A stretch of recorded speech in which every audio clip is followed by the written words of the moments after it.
नमस्कार, जोहार। छलांग एकेडमी में आपका स्वागत है। आज हम लोग कुछ एंशिएंट इंडिया के एमसीक्यू पे बात करेंगे। आज हम लोग देखेंगे कि प्रीवियस ईयर में कौन कौन सा क्वेश्चन, किस तरह का क्वेश्चन आता है बौद्ध धर्म से संबंधित, और उसके कुछ क्वेश्चंस मैं आपके साथ डिस्कस करूंगा, बात करूंगा और बताऊंगा कि कैसे उसको सॉल्व किया जाए या उस पर काम कैसे करना है। तो आज हम लोग फर्स्ट क्वेश्चन हम लोग पिक करते हैं। यहाँ पे द्वितीय बौद्ध संगति हुई थी। यहाँ पे आपको बताना है कि किस जगह में द्वितीय बौद्ध संगति हुई थी। यहाँ पे ऑप्शन आपके हैं राजगिरी, वैशाली, पाटलिपुत्रा, कश्मीर। पहले हम लोग ये छोटा छोटा स्टेप उठा के हम लोग काम करेंगे और ये जानने का प्रयास करेंगे कि बौद्ध संगतियाँ कितनी हुई। तो हम लोगों को मालूम है टोटल बौद्ध संगति हुई है 4। ठीक है, ये 4 बौद्ध संगतियां हुई हैं और इनका प्लेस कहाँ है, कौन राजा थे जिन लोगों ने इनको संरक्षण दिया, या और कौन इसके अध्यक्ष थे, इन बौद्ध संगतियों में क्या क्या हुई। अगर हम लोग इसके बारे में डिटेल में जान लें तो बहुत सारे प्रश्न को हल करने में बड़ी आसानी होगी। तो पहला जो बौद्ध संगति हुआ है वो राजगिरी में हुआ है। ये राजगिरी, वैशाली, पाटलिपुत्रा और आपका, चूंकि ऊपर मैंने लिखा है कश्मीर, ये प्लेस है, ये सारे प्लेस हैं और इससे ये आपको क्लियर हो जाएगा कि ये चारों बौद्ध संगतियां हुई हैं। अगर आप नंबरिंग देना चाहें तो नंबरिंग भी यहाँ पे दे सकते हैं, समझने के लिए एक कॉन्सेप्ट डेवलप हो, इसके लिए मैंने ये काम किया है और आप ये जान रहे हैं। अब इसमें बेसिकली देखिए आंसर तो हमारा है सेकंड वाला, द्वितीय बौद्ध संगति कहाँ हुई, और उसका आंसर है आपका वैशाली। ठीक है, लेकिन अब इसमें प्रथम बौद्ध संगति में क्या क्या काम हुआ उसके विषय में थोड़ी सी हम लोग बात कर लें। तो प्रथम बौद्ध संगति में आपका सुत्त पिटक, विनय पिटक की रचना हुई। सुत्त पिटक की रचना करने वालों का नाम है आनंद और विनय पिटक के रचना करने वाले हैं उपाली। ठीक है, इनके द्वारा ये दोनों रचनाएं हुई, इन दोनों के द्वारा ये प्रथम बौद्ध संगति में हुई। ये स्थान है राजगिरी और आपके संरक्षक हैं अजातशत्रु। इसमें अध्यक्ष का काम किया था महाकश्यप। ठीक है, हम लोग याद ऐसे करेंगे, ये राजा का नाम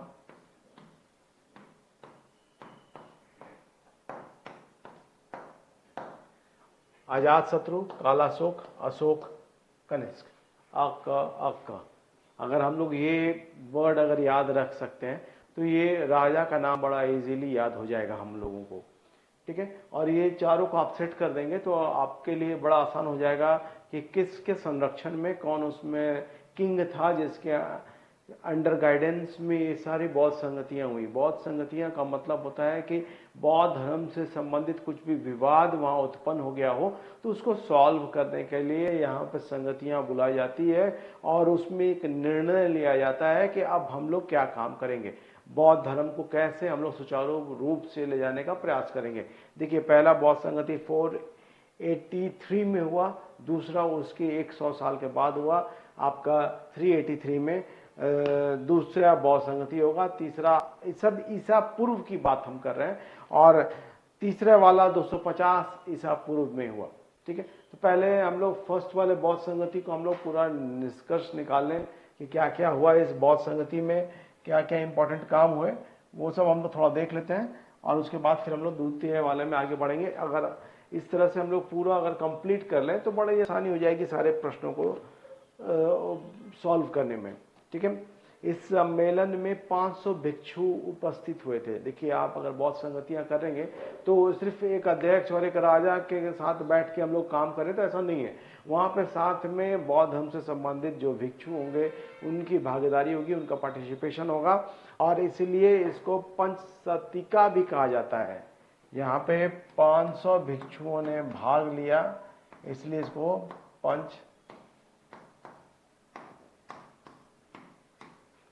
पंचसतिका भी कहा जाता है। ये सब नाम इसलिए है क्योंकि ये आपको हो सकता है कि नेक्स्ट एग्जाम में आपसे पूछा जाए। सुभद्र नामक एक भिक्षु था जिसको बुद्ध ने सबसे लास्ट में बौद्ध धर्म में शामिल किया था, नाम है उसका सुभद्र। ये सब कुछ इम्पोर्टेंट है, ठीक है, ये सब कुछ इम्पोर्टेंट पॉइंट है जो आपको जानना चाहिए।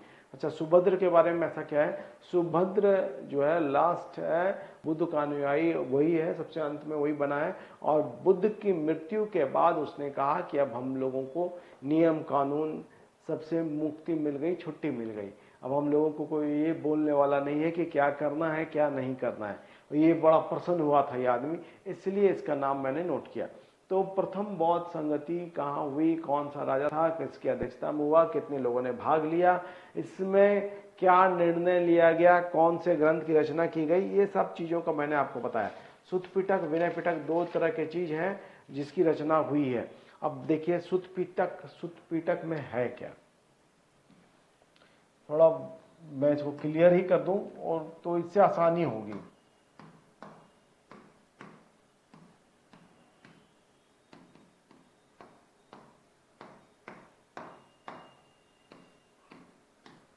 दो ग्रंथों की रचना हुई, ठीक है, सुत्त पिटक, विनय पिटक।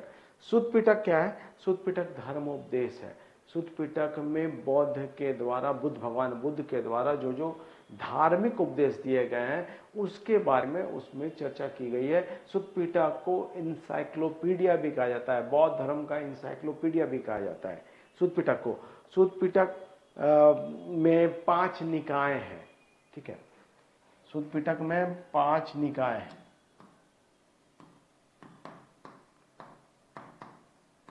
ठीक है। यहां पे आप निकाय इक्वल टू चैप्टर से भी समझ सकते हैं। 5 निकाय हैं, मतलब इसमें आपका जो जो चैप्टर है, जैसे दीर्घ निकाय, आपका दीर्घ निकाय, मध्यम निकाय, अंगुत्तर निकाय, संयुक्त निकाय, ठीक है, और खुद्दक पाठ, 5वां जो है खुद्दक पाठ है, ठीक है, इसका 5वां जो है खुद्दक है। अच्छा, खुद्दक में 15 शॉर्ट स्टोरीज है, 15 छोटी छोटी कहानियां हैं, और इसी में आपका थेरावाद, जातक कथाएं इत्यादि जो भी आपके हैं सारे इसी में आपके हैं, सुत्त पिटक में ही आपको इंक्लूड मिलेगा। इसमें 15 जो छोटे स्मॉल स्टोरीज हैं वहां पे आप देखिएगा। और आपको जैसा कि मालूम है कि जातक कथा जो है बुद्ध के जीवन से संबंधित है, इसमें बुद्ध के 500 जन्मों की कहानी का वर्णन है, और ये सारा चीज सुत्त पिटक में है। दीर्घ निकाय, मध्यम निकाय, संयुक्त निकाय, अंगुत्तर निकाय, सारा इसी में आपके 5 निकाय में आपका शामिल है। और लास्ट वाला जो है आपका उसमें 15 स्मॉल स्टोरीज है, और इसे हम लोग सुत्त पिटक जब समझते हैं, ठीक है। अब सुत्त पिटक के बाद में आपका है विनय पिटक। थोड़ा सा इसके बारे में जानकारी इसलिए दे रहा हूं कि आने वाले एग्जाम में, जेटेट में हिस्ट्री लेके जो लोग अपीयर होंगे उनके लिए बड़ा आसान हो जाएगा। अगर इस तरह से कॉन्सेप्ट के साथ अगर हम लोग काम करें तो थोड़ी आसानी हो जाएगी, सुविधा हो जाएगा। विनय का अर्थ होता है अनुशासन, डिसिप्लिन। ये बड़ा इंपॉर्टेंट है। मैं अनर्गल आपको अननेसेसरी चीज मैं आपको नहीं पढ़ाऊंगा, मैं आपको वही सब चीज पढ़ाऊंगा जो कि एग्जाम में है और आपको एग्जाम पास करवा दे, ठीक है। सुत्त पिटक मतलब हो गया आपका फिलॉसफी है, धर्म है, दर्शन है। विनय में मतलब डिसिप्लिन है, अनुशासन है। इसमें आपके भिक्षुनियों के रहने के नियम बताए गए हैं, जैसे कि 10 प्रकार के नियम है कि बौद्ध भिक्षुनियों से कैसे मिलेंगे, बात कैसे करेंगे, ठीक है। तो इन सब चीजों के बारे में इसमें बताया गया है। 3 भाग में विभाजित है, मुख्य रूप से ये 2 ही भाग इसका इंपॉर्टेंट है।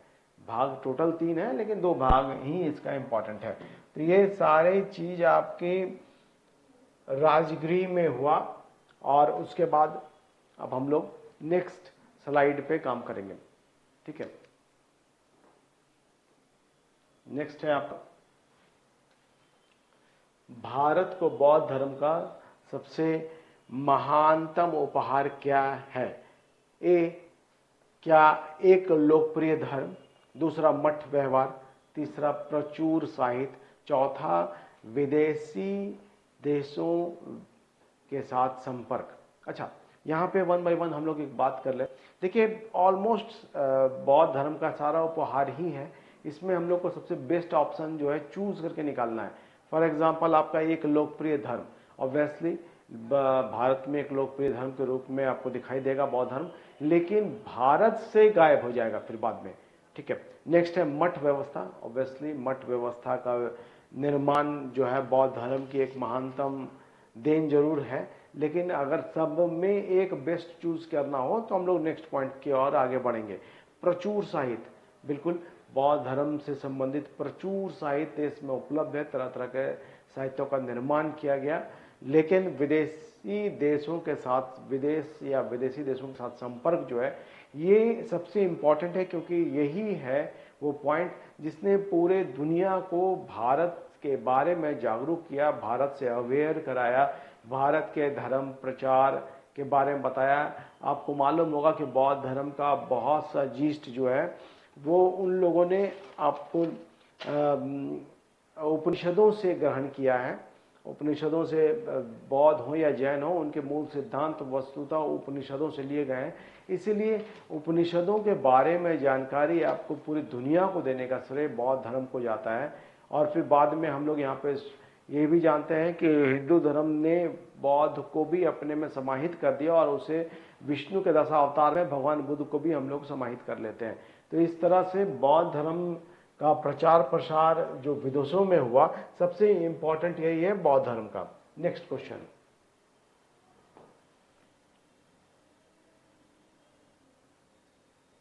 ठीक है, नेक्स्ट क्वेश्चन सवाल यह है कि राजगिरी में आयोजित प्रथम बौद्ध संगति किस शासक ने सहायता दी थी। ठीक है, तो ये मैंने आपको बता दिया है कि आप अजात शत्रु के साथ जाएंगे, आपको अक मैंने करके याद करवाया था आपको। तो अजात शत्रु इसमें फर्स्ट है। ठीक है, और इसमें अजात शत्रु, ठीक है, अजात शत्रु इसमें आंसर होगा। इनके टाइम में नहीं हुआ, इनके टाइम में नहीं हुआ, हाँ इनके टाइम में हुआ है, और इनके टाइम में तीसरा वाला हुआ है, और इनके टाइम में फर्स्ट है। ठीक है, तो ये बड़ा आसान हो जाएगा यहाँ पे आंसर को निकालना, चूंकि हम लोगों ने स्टार्टिंग में ही बात कर लिया कि कौन से राजा के काल में क्या हुआ और कब कब बौद्ध संगतियां हुई। ठीक है, नेक्स्ट स्लाइड आप देख लीजिए।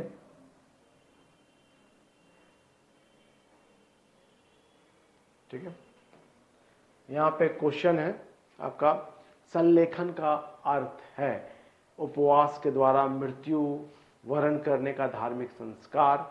दूसरा, शिक्षा प्रारंभ करने का धार्मिक संस्कार। वैराग्य स्वीकार करने की विधिवत धार्मिक पद्धति, और शिक्षा समाप्त करने का धार्मिक संस्कार। आपका इसका आंसर है, थोड़ा सा हम लोग पहले बात कर लें कि शिक्षा समाप्त करने का धार्मिक संस्कार ये नहीं है, वैराग्य स्वीकार करने की विधिवत धार्मिक पद्धति ये भी नहीं है, शिक्षा प्रारंभ करने का धार्मिक संस्कार ये भी नहीं है। तो इसका मतलब है कि उपवास द्वारा मृत्यु वरण करने का धार्मिक संस्कार, यही हम लोगों को दिखाई देता है। ठीक है, नेक्स्ट टॉपिक में आप आ जाइए। नेक्स्ट क्वेश्चन में यहाँ पे क्वेश्चन है आपका कि हीनयान और महायान नामक दो बौद्ध संप्रदायों को निम्नलिखित में से किसने मान्यता दी थी। ठीक है, किसने मान्यता दी थी।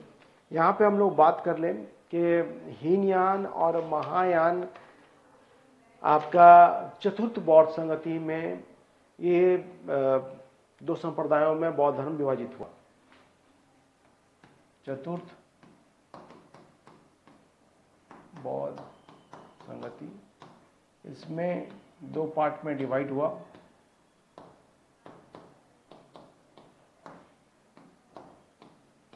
महायान और हीनयान। ठीक है, और महायान मतलब होता है आपका उत्कृष्ट मार्ग, और हीनयान का मतलब होता है निकृष्ट मार्ग, जो कि सरल और साधारण शब्दों में हम लोग इसको समझ सकते हैं।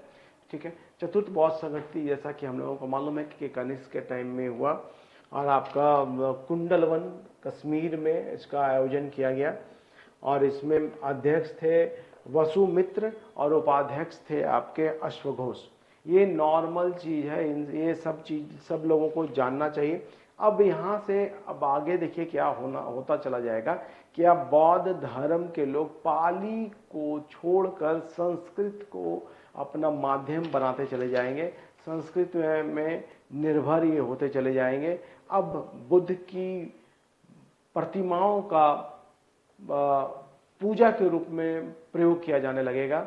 अब बुद्ध हैं भगवान का रूप लेते चले जाएंगे। ये चतुर्थ बौद्ध संगति के बाद ही ऐसा आपको दिखाई देगा। ठीक है, नेक्स्ट स्लाइड।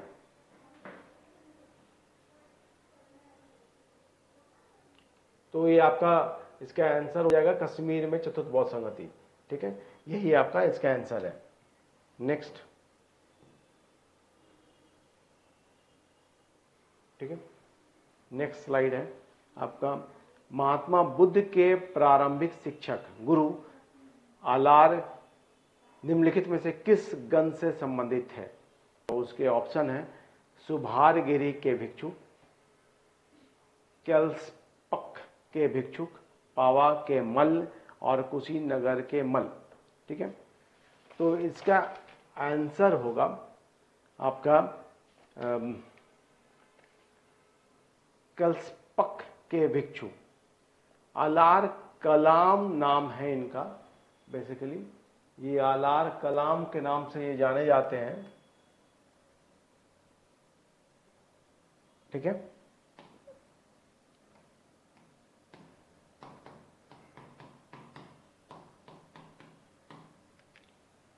उरुवेला में बुद्ध को इन्होंने दीक्षित किया था। ठीक है, और इन्होंने शिक्षा दी बुद्ध को, और लेकिन बुद्ध इनसे प्रथम शिक्षक जरूर रहे, लेकिन बुद्ध ने इनकी बातों से फिर एग्री नहीं किया और फिर दूसरे शिक्षक की तरफ चले गए। तो प्रथम शिक्षक के रूप में हम इन्हीं को देखेंगे। नेक्स्ट प्रश्न है आपका, निम्नलिखित में से कौन बौद्ध स्तूप का अंग नहीं है? ठीक है, निम्नलिखित में से कौन बौद्ध स्तूप का अंग नहीं है? और उसमें ऑप्शन है अंड, वेदिका, हर्मिका, शुभनासिका। ठीक है, तो यहाँ पे हम लोग एक छोटा सा पिक्चर ड्रॉ कर लें तो हम लोगों को समझ में आएगा कि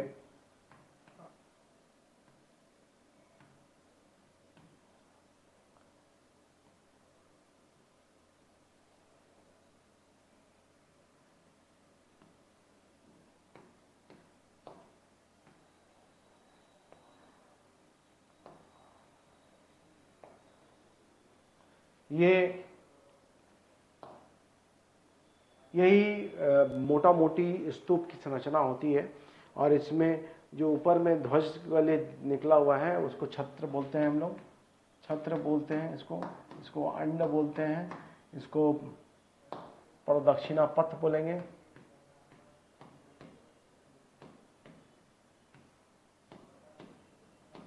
ठीक है, ये हर्मिका है।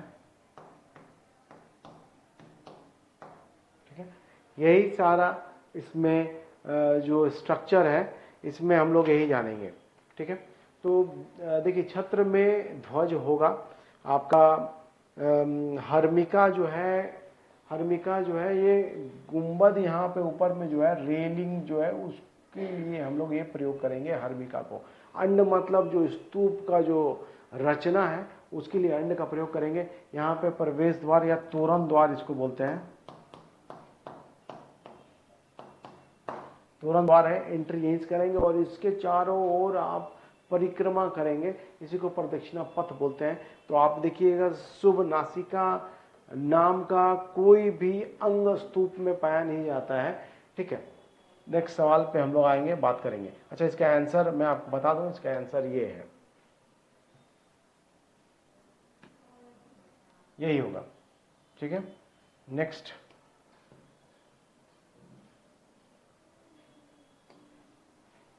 ठीक है, नेक्स्ट में देखिए सवाल क्या है, प्रारंभिक बौद्ध ग्रंथों में उल्लिखित 6 महान शहर। ठीक है, ये आपका 8वां नंबर प्रश्न है, और इसका आंसर जानने के पहले कुछ हम लोग बात कर लेते हैं। महापरिनिर्वाण सूत्र दीर्घ निकाय में जो ग्रंथ है उसमें भारत के 60 महान नगरों का वर्णन किया गया है, 60 नगरों का वर्णन किया गया है, जिसमें 6 को बोला गया है कि अग्रगणी हैं। और इसका आंसर आपका है कौन कौन सा शहर है, आपका आंसर है चंपा। देखिए पाटलिपुत्रा को महान प्रथम 6 में कंसिडर नहीं करेंगे हम लोग, फिर हम लोग राजगिरी को करेंगे, फिर हम लोग वाराणसी को करेंगे, फिर हम लोग कौशाम्बी को करेंगे, फिर श्रावस्ती को करेंगे, फिर हम लोग कुशीनगर को करेंगे। ये 6 जो है अग्रगणी है। ये बौद्ध ग्रंथों में इनके बारे में, महान शहरों के बारे में जब चर्चा की जाएगी तब इनका वर्णन किया जाएगा, और वो आपको दिखाई देंगे कहाँ पे, किस ग्रंथ में, वे आपको दिखाएंगे महापरिनिर्वाण सूत्र में इनकी चर्चा की गई है, और वही मैंने आपको बात बताया है। ठीक है, नेक्स्ट स्लाइड पे हम लोग आ जाते हैं।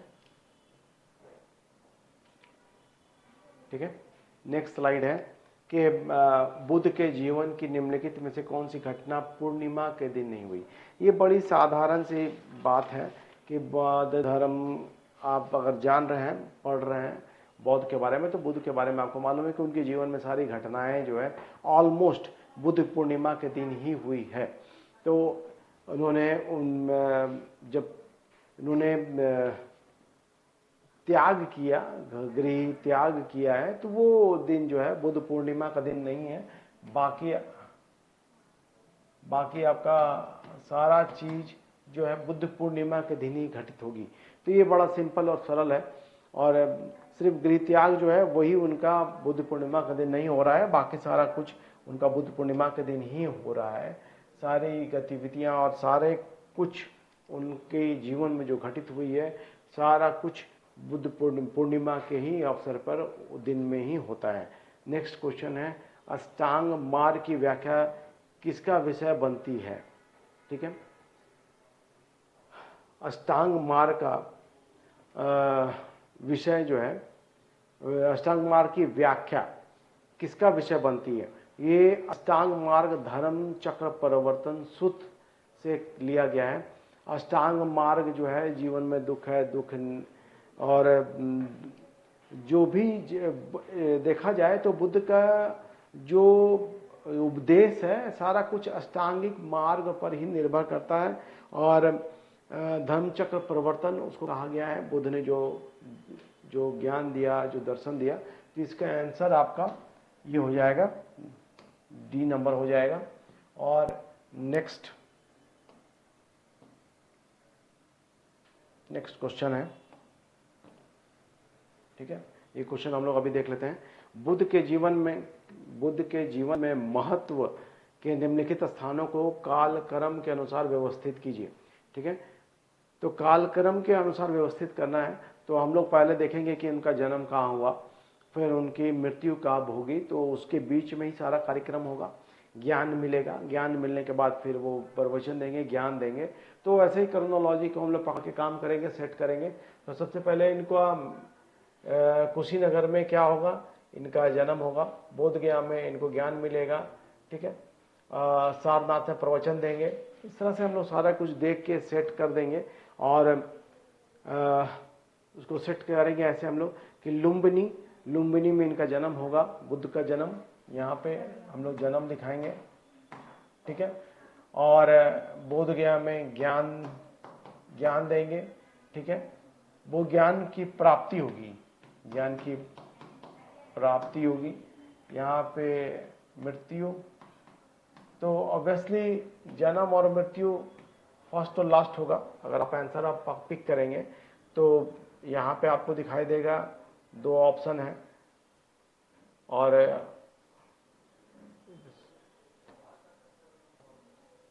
यहाँ पे ऑप्शन में लगता कुछ गलती है, क्योंकि दोनों सेम ही लिखा हुआ है, बी और सी दोनों सेम ही लिखा हुआ है। ठीक है, यहाँ पे ऑप्शन में लगता है गलती, टाइपिंग मिस्टेक हुआ है।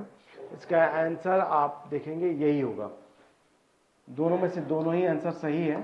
ठीक है, ब द स अ, यहाँ पे इन्होंने ज्ञान दिया था, यहाँ पे इन्होंने प्रथम ज्ञान दिया। तो सिस्टमेटिक आप क्रोनोलॉजिकली आप इसको सेट कर लेंगे।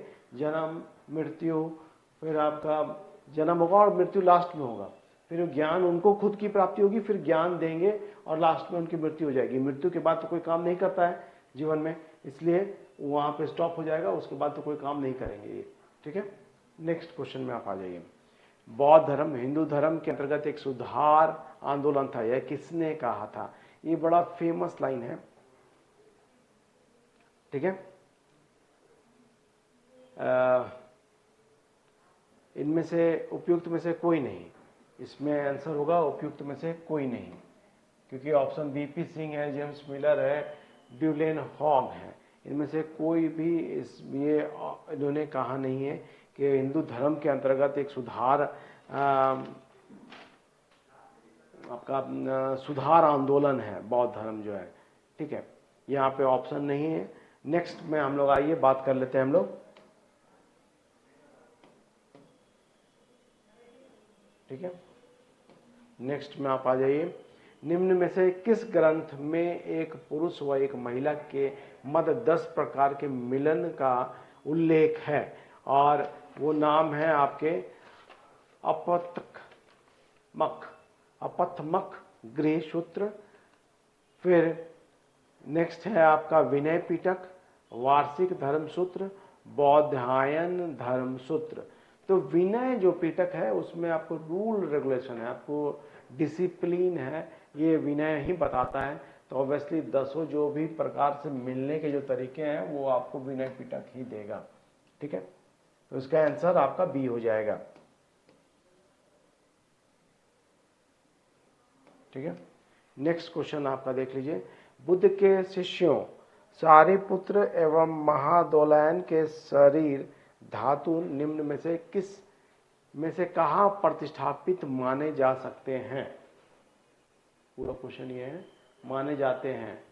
ठीक है, और उसके ऑप्शन है आपके अमरावती स्तूप, भरूच स्तूप, सांची स्तूप संख्या 1, सांची स्तूप संख्या 3। तो इसमें सारिपुत्र आप याद रखिएगा सारा का सारा 3 है, तो सांची स्तूप संख्या 3 जो है वो इसका आंसर होगा। नेक्स्ट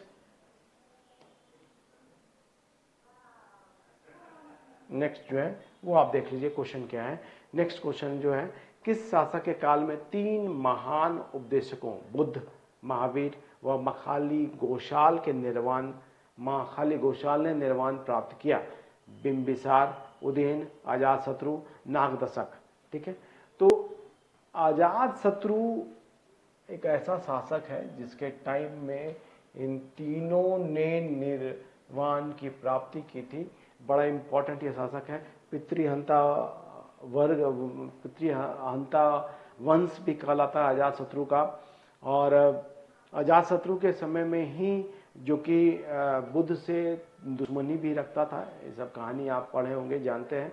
ठीक है, यहाँ पर हम लोग क्वेश्चन को डील कर रहे हैं। तो अजातशत्रु की दुश्मनी के कारण बुद्ध को थोड़ा सा समस्या और नुकसान भी हुआ था, पर लेकिन तीनों की मृत्यु अजातशत्रु के काल में ही हुई है। ये बड़ा इंपॉर्टेंट है क्वेश्चन। मैंने बौद्ध धर्म से संबंधित चुन के प्रश्न लाए हैं, और इस तरह के प्रश्न लाए हैं कि आपको एक तरीका मिल जाए कि कौन कौन से प्रश्न इंपॉर्टेंट है। फॉर एग्जाम्पल बौद्ध धर्म से मैंने पिक किए हैं। इस तरह से नेक्स्ट क्वेश्चन भी मैं एक लाऊंगा एमसीक्यू, और उसमें भी आपके ज्ञानवर्धन होगा। फॉर एग्जाम्पल यहाँ पे नेक्स्ट क्वेश्चन जो 16वां नंबर है वो है, बौद्ध ग्रंथों में किसे निगंथनाथ पुत्र कहा गया है? ये बड़ा इजी और आसान सवाल है, ये हम लोग जानते हैं। ऑप्शन यहाँ पे आपके महावीर गोस्वामी हैं, आपके मखली पुत्र गोशाल हैं, गौतम बुद्ध हैं, पशुपाल काचायन हैं। तो इसमें आंसर होगा निगंथनाथ पुत्र, या निगंठनाथ पुत्र भी कहा जाता है महावीर स्वामी को। तो ये तो बड़ा इंपॉर्टेंट है और आसान भी था इसका। ठीक है, नेक्स्ट देखिए, नेक्स्ट सवाल है आपका, थेरी गाथा का अंग है विनय पिटक, सुत्त पिटक, अभिधम पिटक, अंगुत्तर निकाय। ठीक है,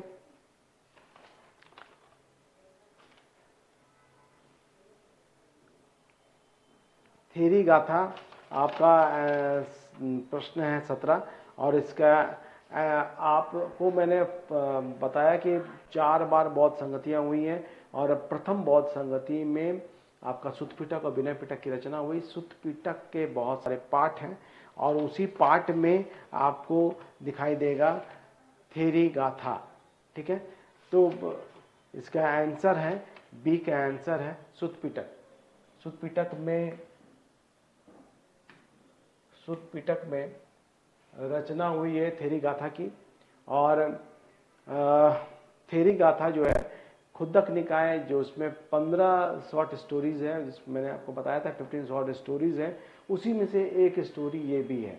तो ये अगर हम लोग ढंग से पढ़ें, समझ के पढ़ेंगे तो बड़ी आसान हो जाएगी। ये चीज़ों को समझना बहुत मुश्किल नहीं होगा, बहुत मुश्किल नहीं होगा। अब नेक्स्ट है क्वेश्चन, निम्न में से कौन बौद्ध धर्म में भारी बौद्ध माना जाता है? बौद्ध, भावी बौद्ध माना जाता है, भारी नहीं, यहाँ भावी बौद्ध माना जाता है। यहाँ पे थोड़ा सा प्रिंटिंग मिस्टेक है वहाँ पे। ठीक है, तो भावी बौद्ध के रूप में हम लोग किसको कंसिडर करेंगे? अवलोकितेश्वर हैं, मंजूश्री हैं, तीसरा सी नंबर में मैत्रेय हैं, चौथा डी में ब्रजपानी है और इसका आंसर होगा मैत्रेय। हम लोगों को मालूम है कि भावी बौद्ध के रूप में बुद्ध के बाद जो लास्ट वाले बौद्ध का, 5वें बुद्ध का जो जन्म होने वाला है वो मैत्रेय के रूप में जन्म होने वाला है, इसलिए इसका आंसर आपका मैत्रेय होगा। ठीक है, नेक्स्ट क्वेश्चन है बोधिसत्व की अवस्था है जब ए व्यक्ति गृह त्याग करता है और ज्ञान के लिए भटकता है, दूसरा व्यक्ति सुधारक होता है और सामाजिक बुराइयों से के विरुद्ध लड़ता है, तीसरा व्यक्ति भली बुद्धि प्राप्त करता है, लोगों को जगाता है और दया करता है, चौथा है डी व्यक्ति बौद्ध विहार का प्रमुख बन जाता है तथा सभी का ध्यान रखता है। आप समझ सकते हैं कि कुछ क्वेश्चन तो बिल्कुल ही रिलेवेंट नहीं है। ठीक है, जैसे गृह त्यागते और ज्ञान के लिए भटकता है, कोई ऐसा जरूरी नहीं है। व्यक्ति सुधारक होता है और सामाजिक बुराइयों के विरुद्ध लड़ता है। ठीक है, आप एलिमिनेशन के द्वारा भी आप छांट सकते हैं। ठीक है, और इस तरह से आप आंसर कर सकते हैं। ये तो बस पढ़ के आंसर निकालने वाली बात हो गई। नेक्स्ट पॉइंट में आप देख लीजिए, नेक्स्ट है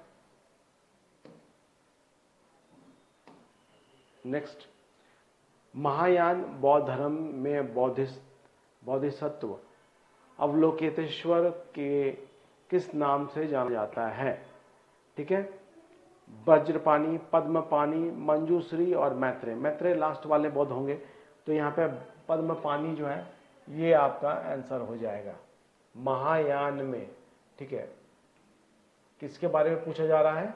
इसके बारे में अवलोकितेश्वर के बारे में पूछा जा रहा है, तो ये आप क्या हो जाएंगे? मैत्रेय जो है लास्ट बौद्ध है। ठीक है, तो नेक्स्ट कल क्लास में फिर हम लोग कुछ एमसीक्यू के साथ आएंगे और आपको मैं तरीका बताऊंगा कैसे पढ़ें और कैसे याद करें। Thank you.